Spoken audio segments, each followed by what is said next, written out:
komunikasi kantor komunikasi kepresidenan itu ada yang viral, dia redam gitu ya. Ini malah sekarang dia yang bikin viral iya. Dengan dia mundur, masuk lagi. Ada hal yang viral, kemudian bisa diredam oleh seorang jubir kepresidenan. Tapi kenapa? Karena pernyataan dia itu malah membuat hal yang viral itu tambah viral lagi. Kantor komunikasi kepresidenan itu ada masalah di internal, itu yang perlu dibenahi terlebih dahulu. Saya sepakat sekali itu dengan itu, dan harus lebih transparan lagi menurut saya.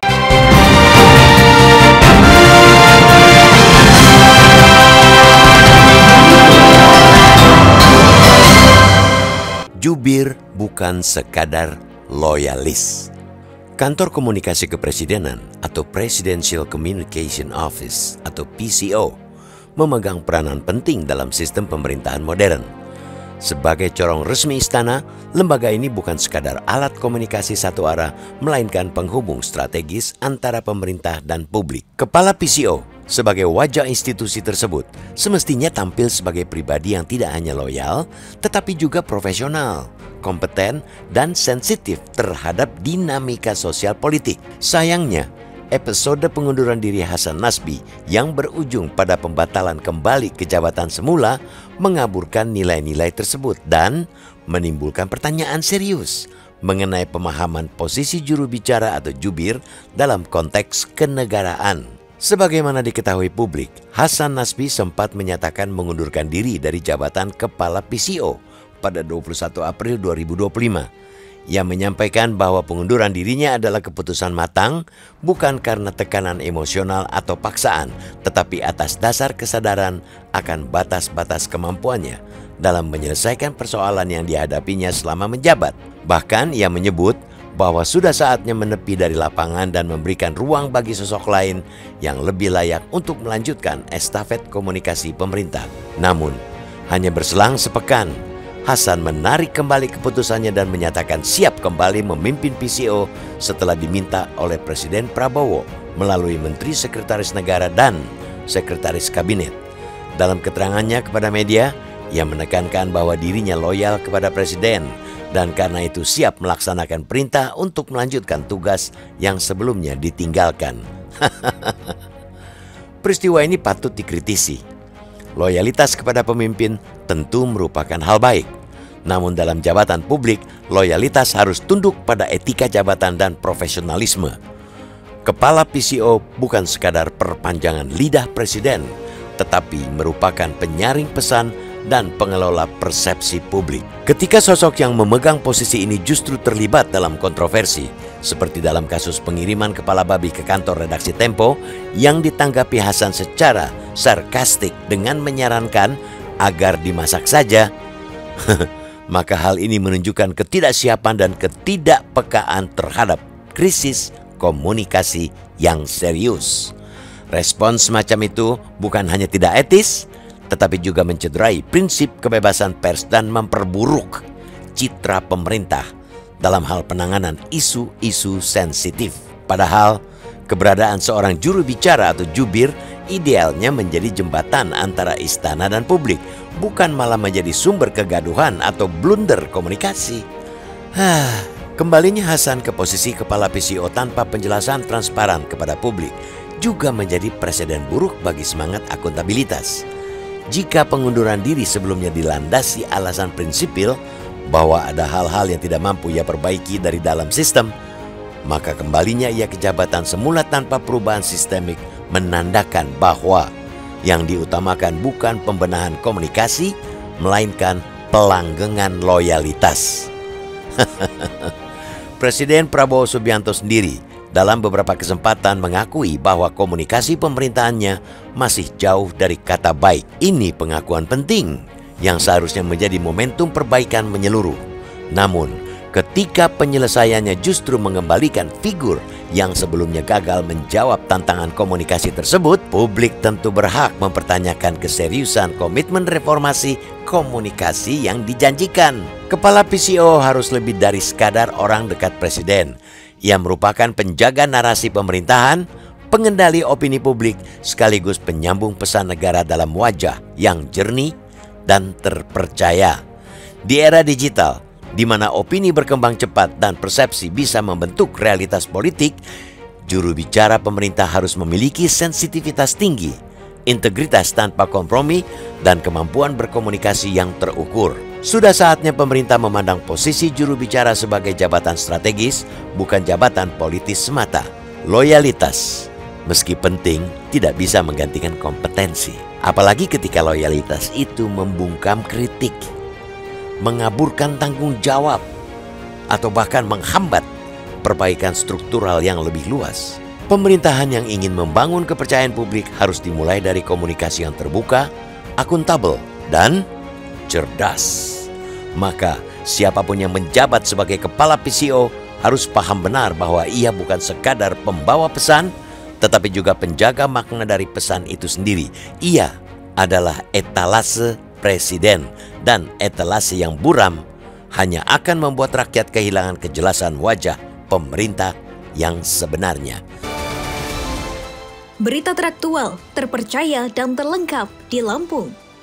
Dari politik, ekonomi, hingga lifestyle, kami memiliki semua yang Anda butuhkan untuk tetap update. Saksikan Ruang Curai setiap Senin sampai Jumat jam 1 siang hanya di Metro TV Lampung.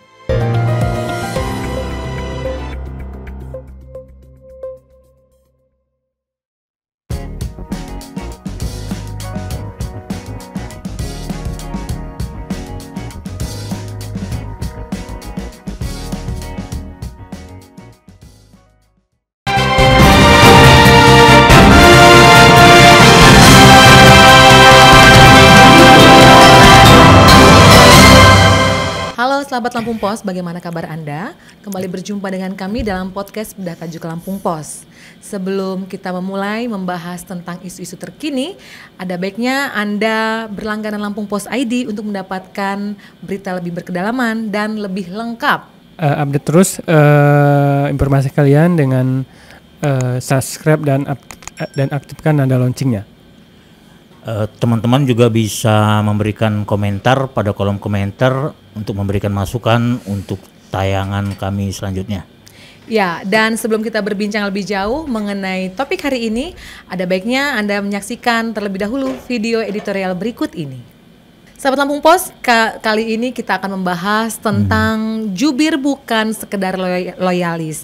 Bersama dengan saya, Delima Natalina Pitupulu, dan dua rekan saya. Saya Ricky Marli.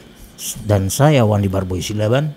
Ya, kita ketahui bahwa baru-baru ini Kepala Presidential Communication Office atau Kepala Kantor Kepresidenan Bapak Hasan Nasbi itu menyatakan pengunduran dirinya pada 21 April yang lalu. Iya. Kita cukup terkejut ya saat itu, dan kembali terkejut karena pada awal Mei, pekan pertama, itu ternyata Bapak Hasan mengumumkan bahwa dirinya kembali menjabat sebagai Kepala Kantor Komunikasi Kepresidenan. Nah, jadi batal mundur gitu ya? Batal mundur.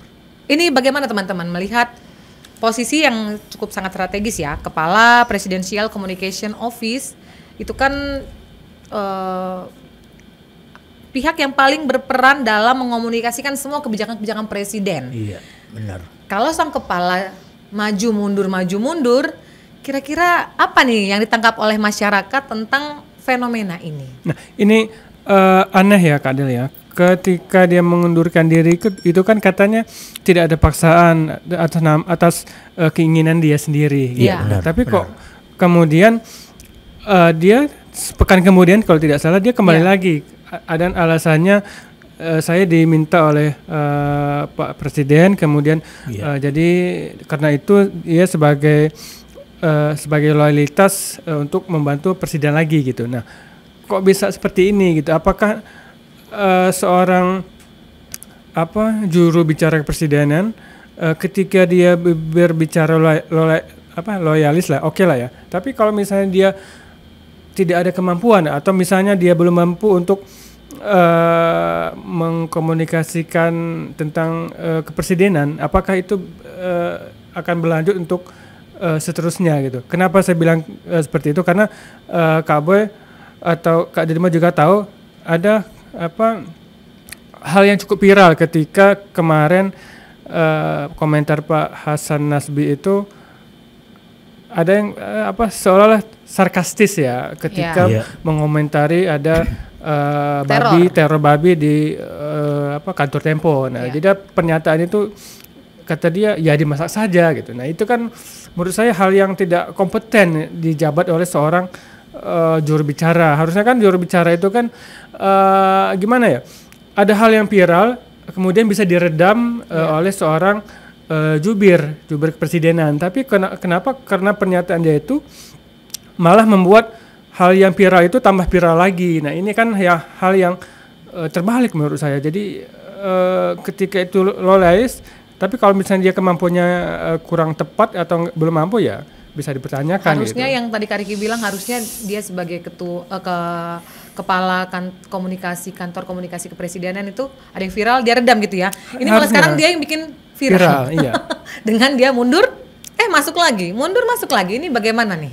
Iya, jadi menanggapi itu ya, saya sih mungkin kita mungkin sedikit berbeda dari Kak Riki nih pernyataan saya ini ataupun opini yang saya bawa ini, karena kan begini ya, Presiden Prabowo sendiri menyatakan bahwa sudah jujur menyatakan bahwa ada komunikasi yang teledor ketika seorang kepala kantor komunikasi kepresidenan ataupun juru bicara menyatakan ya kepala babi dimasak aja, itu dia mengakui ada keteledoran di situ. Kemudian Presiden Prabowo di sidang yang kemarin itu hari Senin 5 Mei 2025 di mana Hasan Nasbi juga turut diundang di dalamnya ya, meskipun statusnya belum jelas apakah surat pengunduran dirinya itu diterima atau ditolak. Nah, itu poinnya sebenarnya di situ.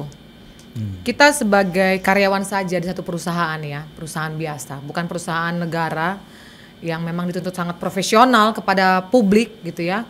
Kita saja misalnya kita terpikir untuk resign. Yang kita lakukan itu apa? Pasti kita akan konsultasi dulu nih sama atasan kita ya kan. Kita ngobrol dulu bahwa ada masalah seperti ini, bahwa saya merasa tidak nyaman. Kira-kira jika saya resign bagaimana pendapatnya? Seperti itu.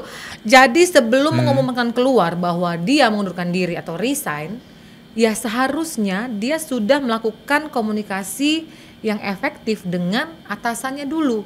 Jadi jangan keluar dulu. Seperti ini kan jadi nggak bagus. Kita aja lah, misalnya kita sudah bilang saya resign dari kantor saya. Besoknya ternyata masih di situ.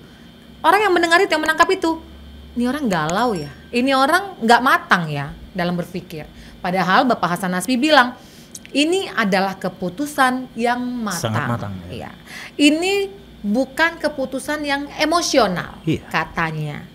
Tapi berselang seminggu kemudian kurang lebih hal tersebut ditarik kembali. Sorry ya pakai istilah ini, dia menjilat ludahnya sendiri gitu. Jadi nggak bagus gitu. Nah, karena itu sebenarnya memang yang perlu ditekankan bagaimana komunikasi di internal mereka sendiri. Jadi jangan buru-buru keluar kalau di internal sendiri belum beres. Jadi kan ada hierarkinya, ada strukturnya. Bagaimana dia harus berkomunikasi dengan atasan, dengan teman setara, kemudian bagaimana keluar. Begitu teman-teman, kalau saya lihat jangan-jangan Bapak Hasan Nasbi ini sebenarnya belum ngobrol dulu sama Bapak Presiden. Main sepihak aja sehingga Pak Presiden memanggil kembali. Mungkin gitu kali ya, karena kan memang tidak transparan nih masalah ini. Betul, itu dia kunciannya Kak. Dalam hal ini kalau saya menilainya Kak, kantor komunikasi kepresidenan ini atau PCO itu memang ada kurang transparan ya dalam hal membagikan informasi, ataupun itu kan sebenarnya kantor yang sangat strategis, kantor komunikasi kepresidenan itu ya. Dia kantor yang strategis itu artinya dia ini kan bukan hanya sekedar sebagai juru bicara tok gitu ya, juru bicara tok semata gitu ya. Jadi dia hanya sekedar apa agenda presiden, bukan seperti itu, tapi dia strategis. Dia memaparkan soal program-program pemerintah, kemudian juga capaian pemerintah, itu kan sebenarnya fungsinya. Nah, kembali lagi saya kepada stand bahwa Bapak Prabowo itu mengakui, sekali lagi ya tadi ya, saya standnya pada Pak Prabowo itu mengakui bahwa dia teledor, bahwa juru bicara saya itu keseleo. Bayangkan di sidang kabinet Bapak Prabowo menyatakan itu, Hasan hanya diam saja semua. Dan dia juga ketika bersalaman dengan Pak Hasan Nasbi, Bapak Prabowo dalam video yang beredar ya, itu ya senyum aja, senyum gitu. Dan dia juga mengakui bahwa sebelumnya dengan para pemimpin redaksi ya, ketika dia Hambalang juga menyatakan bahwa ini semua mengakui ada kekurangan dalam hal komunikasi. Nah, tapi kan Hasan Nasbi juga pada saat comeback ya, pada saat kembali kepada kantor komunikasi kepresidenan itu dia menyatakan akan loyalis kalau kata Kak Riki, dan juga akan tentu saja komunikasi yang belum baik selama ini akan diperbaiki dan harus diperbaiki sesuai dengan arahan Presiden Prabowo. Kan begitu kalau ininya ya, statement yang keluar kan seperti itu. Nah, kita jadi saya menilai Presiden Prabowo itu, teman-teman, itu memberikan kesempatan kedua gitu. Kenapa?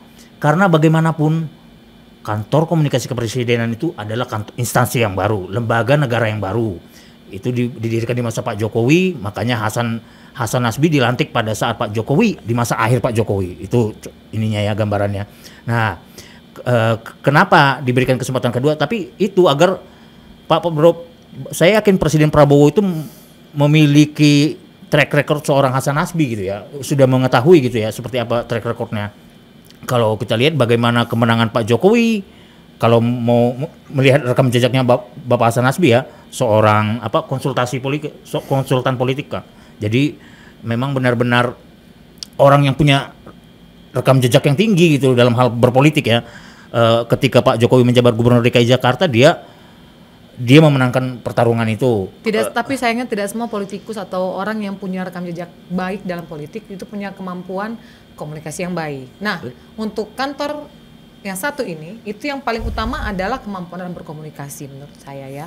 Jadi memang ya mungkin betul Bapak Presiden memberikan kesempatan yang kedua. Yeah.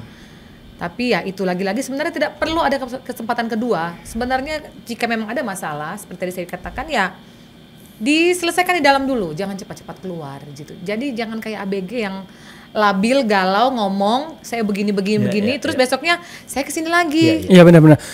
Kalau misalnya dibilang Kak Bu tadi si Hasan Nasbi ini punya record bagus atau misalnya punya pengalaman, nah kenapa ketika dia ditanya terkait dengan kasus pengiriman babi di kantor Tempo itu dia bilangnya seperti itu gitu. Kalau misalnya menurut saya kalau dia punya komunikasi yang bagus, mungkin kan dia nggak berbicara seperti itu gitu.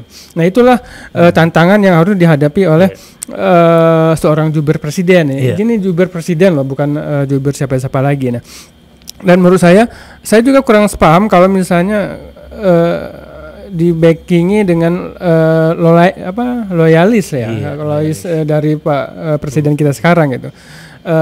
Jangan karena itu harus menempatkan orang itu gitu, karena misalnya loyalis tadi gitu. Padahal memang kemampuan berkomunikasinya bisa kita pertanyakan gitu.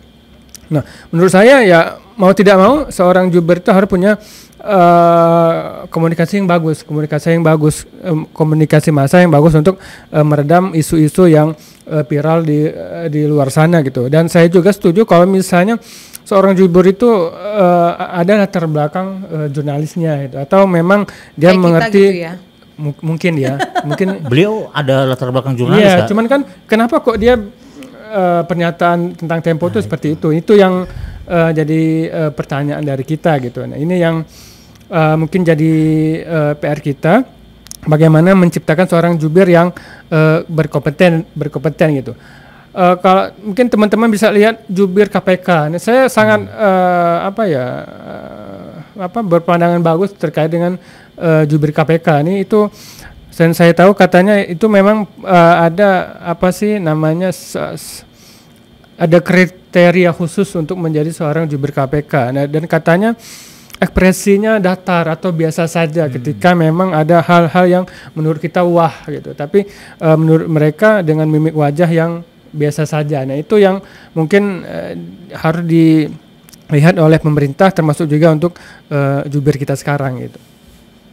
Bicara soal loyalis ya teman-teman, memang kita sama-sama tahu tidak mungkin bisa terelakkan lah ya, dari setiap pemerintahan yang baru pasti banyak sekali pasukan yang loyalis ya. Dan ya harus mendapatkan perhatian tanda kutip ya dari sang penguasa yang baru terpilih. Tapi lagi-lagi harusnya boleh dia loyalis, tapi harusnya diikuti dengan profesionalisme, harus diikuti dengan kompetensi. Misalnya saya ditunjuk sebagai kepala kantor kepresidenan oleh presiden yang baru, maka tentu saya akan terus belajar, memperkaya diri, belajar untuk berkata yang baik, berkomunikasi yang baik, tadi termasuk dengan ekspresi tadi ya. Ekspresi ya sesuai standarnya, kalau memang datar ya datar saja. Jadi memang jangan meledak-ledak, jangan ekspresif, jangan dramatis gitu. Karena Bapak Hasan Nasbi itu punya peran yang sangat besar merepresentasikan presiden kita sendiri gitu. Jadi kalau dari kantor komunikasi kepresidenan sudah maju mundur seperti ini, saya bertanya, apakah betul-betul lembaga ini dikelola secara profesional? Kenapa saya melihat sebagai masyarakat umum, kok mudah sekali baru seminggu berselang sudah bilang masuk lagi? Kalaupun memang harus seperti itu, artinya itu bukan keputusan yang matang. Kalaupun seperti itu sudah keputusan yang matang, harusnya ada pun kesempatan kedua yang ditawarkan, ya dia tolak dong. Karena dia sendiri sudah mengatakan bahwa ini bukan keputusan emosional gitu. Jadi ya saya sayangkan. Betul siapa di antara kita yang tidak pernah berbuat salah. Semua pasti berbuat salah. Tapi bagaimana dalam kesalahan itu kita belajar pelan-pelan untuk menguasai diri. Saat mundur, Bapak Hasan Nasbi sempat menyatakan bahwa saatnya untuk menepi dari lapangan. Bahwa tersirat ada memang masalah di internal yang mungkin tidak bisa atau belum bisa beliau selesaikan gitu. Yeah. Jadi kalau memang belum bisa selesai, ya diam saja, karena katanya diam itu emas gitu ya. Mungkin dalam hal ini tuh bisa diterapkan. Diam dalam hal ini mungkin bisa diterapkan. Saat ada masalah di dalam kantor komunikasi kepresidenan, ya berdiam saja dulu gitu.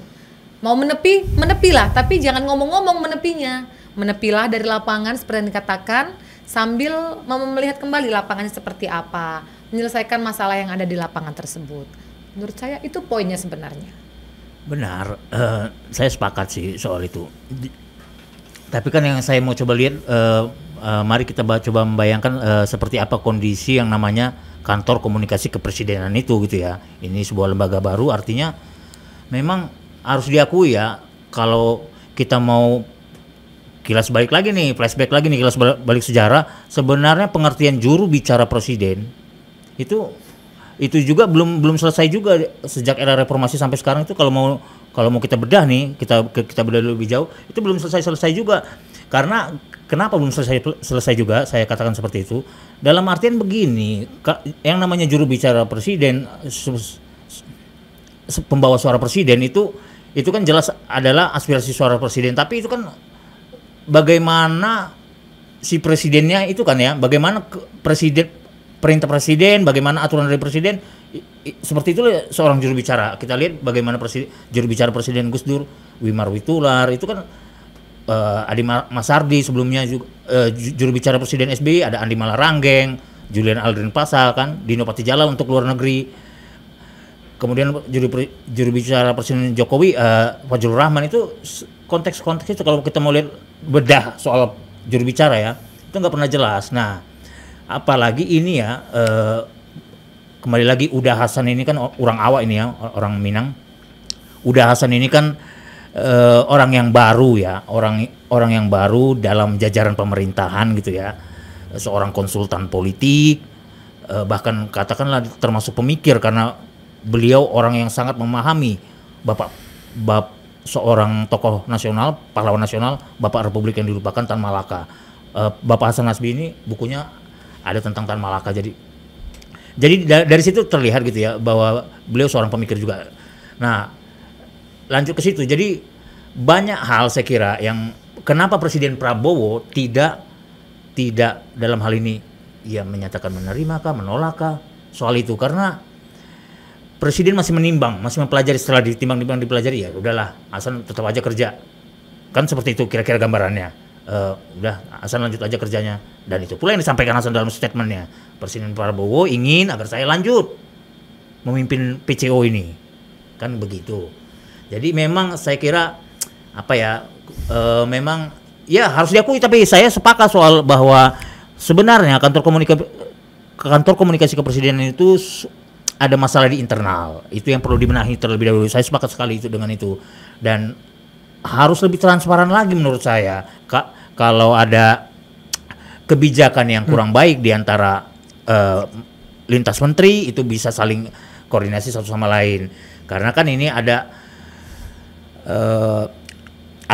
namanya kantor staf presiden, KSP, ada menteri sekretaris negara, Mensesnek. Nah, ini kan berbeda-beda fungsinya nih. Nah, tapi teman-teman, tahukah teman-teman bahwa ternyata gara-gara persoalan yang adalah kantor staf presiden, ada Mensesnek, ada Seskap, sekretaris kabinet, yang sepertinya fungsi dan komunikasinya tumpang tindih satu sama lain gitu ya. Itu ada yang menggugat, akhirnya kantor komunikasi presiden, seorang advokat itu menggugat perkara kantor komunikasi presiden ini karena katanya ini udah nggak benar lagi lembaga ini gitu loh, lebih baik dibubarkan gitu karena nggak jelas gitu loh semuanya, bahwa dalam bernegara terjadi dalam tata kelola pemerintahan terjadi tumpang tindih satu sama lain, seperti itu sih. Iya.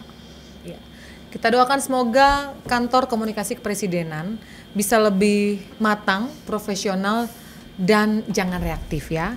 Demikian sahabat Lampung Pos, pertemuan kita dalam podcast Data Tajuk kali ini mengutip Barack Obama, Presiden ke-44 Amerika Serikat, menyatakan bahwa strong leadership depends on strong communication.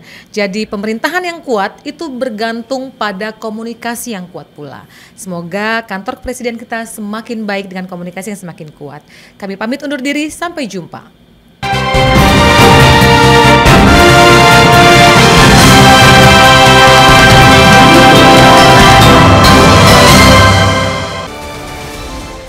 Berita teraktual, terpercaya dan terlengkap di Lampung. Dari politik, ekonomi hingga lifestyle, kami memiliki semua yang Anda butuhkan untuk tetap update. Saksikan Ruang Curai setiap Senin sampai Jumat jam 1 siang hanya di Metro TV Lampung.